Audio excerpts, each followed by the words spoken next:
Na wakumbusha wale ambao mnatumia sana moyo kwenye mambo yenu. Moyo kazi yake ni kudili na problem za damu, movement of blood. Moyo kazi yake ni mambo ya damu. Yaani damu yako inaenda wapi, inafanywaje, na circling and everything.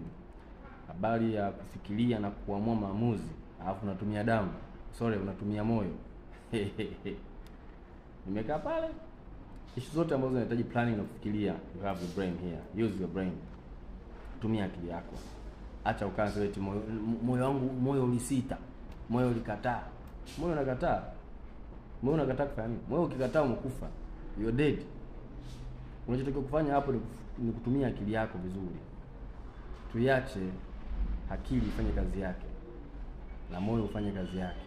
Kila kiungo kina kazi yake duniani. Tusichanganye matumizi.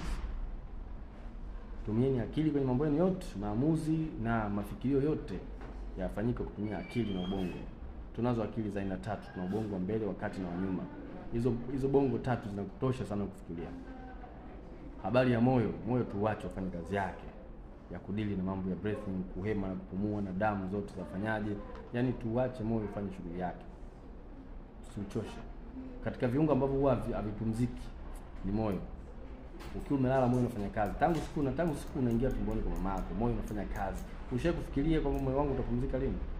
Moyo unafanya kazi muda wote, unadunda tu pu, na sometimes unaongeza speed pu kwa sababu mambo yako ya kutokufikiria vizuri. Alafu leo hii unaenda kuongezea kazi eti moyo. Yaani wewe moyo wako wewe, moyo wako ulinde sana. Linda sana moyo wako.